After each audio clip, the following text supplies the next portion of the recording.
দক্ষিণেশ্বর কালীবাড়ির মতোই হুবহু আরেকটি মন্দির আমাদের বাংলাতেই অবস্থিত দ্বিতীয় দক্ষিণেশ্বর। রানী রাসমণির নাতবউ গিরিবালা দাসীর উদ্যোগে নির্মিত হয়েছিল এই মন্দির। তবে এই মন্দিরের প্রতিষ্ঠান করেন রাধাকৃষ্ণ। বাংলার এই অপরূপ মন্দির যেন কত বছরের ইতিহাস বুনছে। আজকের ভিডিওতে রইল সেই মন্দিরের কাহিনী। দক্ষিণেশ্বর মা ভবতারিণীর মন্দির স্থাপন করেছিলেন রানী রাসমণি। জানবাজারের রানীমার কাহিনী কম বেশি সবারই জানা, কিন্তু রানী রাসমণির নাতবউকে চেনেন তিনি গিরিবালা দেবী, যিনি স্থাপন করেছিলেন হুবহু দক্ষিণেশ্বরের মতোই আরেক মন্দির। এই মন্দিরকে বলা হয় ছোট দক্ষিণেশ্বর। জানবাজারের গোপালকৃষ্ণ দাসের বিধবা স্ত্রী গিরিবালা দাসীর উদ্যোগে নির্মিত হয়েছিল এই মন্দির, যাকে দেখতে হুবহু দক্ষিণেশ্বরের মতোই।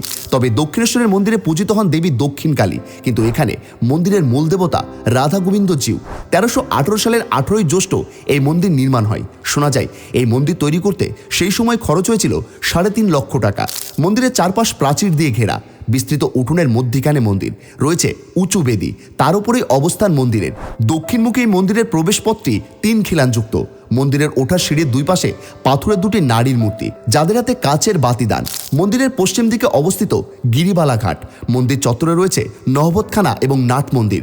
এই মন্দিরের দেওয়াল জুড়ে ফুটে থাকে বছরের পর বছরের ইতিহাস। 1318 সালে নির্মিত হওয়া এই মন্দিরের রক্ষণাবেক্ষণের দায়িত্ব 1985 সালের 20 জানুয়ারি গিরিবালা দেবীর উত্তরসূরিরা ভোলানন্দ গিরির হাতে তুলে দেন। এই মন্দিরের গর্ভগৃহে অধিষ্ঠান করছেন কোষ্ঠী পাথরের শ্রীকৃষ্ণ, সঙ্গে রয়েছেন অষ্টধাতুর রাধা। এই মন্দির তৈরির সময় রাধারানীর মূর্তি চুরি হয়েছিল। পরে একটি শ্বেতপাথরের মূর্তি এখানে পূজিত হতো। এই মূর্তি অসাবধানবশত ভেঙে যায়। পরে শিবানন্দগিরি বৃন্দাবন থেকে অষ্টধাতুর রাধারানী মূর্তি গড়িয়ে নিয়ে আসেন। রাধাকৃষ্ণ ছাড়াও এখানে রয়েছেন গণেশ, নারায়ণশিলা ও অন্যান্য দেবদেবী। এই মন্দিরে নিত্য পূজার ব্যবস্থা রয়েছে। প্রতি বছর এই মন্দিরে ধুমধাম করে পালিত হয় জন্মাষ্টমী, রাধাষ্টমী, দোলযাত্রা, ঝুলন, স্নানযাত্রা, রাসযাত্রা ও প্রতিষ্ঠার উৎসব। প্রাঙ্গণের পশ্চিমে রয়েছে 6টি শিব মন্দির। এই মন্দিরগুলোর নাম রামেশ্বর, রাজেশ্বর, গোপেশ্বর, তারকেশ্বর, ভুবনেশ্বর এবং গিরিশ্বর শিবলিঙ্গের মন্দির। প্রতি বছর শিবরাত্রির দিন এখানকার শিব মন্দিরগুলোতে সারা রাত পুজো হয়। এখানকার প্রতিটি শিব মন্দিরের দরজায় খিলানের উপর রাধাকৃষ্ণের বিভিন্ন লীলার দৃশ্য নকশা করে আঁকা রয়েছে।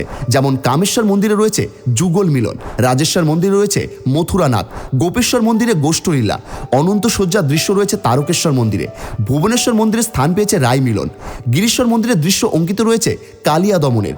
আবার মন্দিরের পূর্ব দিকে দরজার উপর অঙ্কিত শ্রীকৃষ্ণের লীলা। পশ্চিম দিকে দেখা যায় কৃষ্ণ বলরাম মূর্তি, নন্দীর পিঠে হরপার্বতী মূর্তি, সঙ্গে সিংহাবাদক ও শঙ্খবাদক। এছাড়াও রামরাজার মূর্তি, শিব অন্নপূর্ণার মূর্তি, নন্দীর পিঠে শিব গণেশ জননী ও ইন্দ্রের বাহন ঐরাবতের পিঠে ইন্দ্রসচী।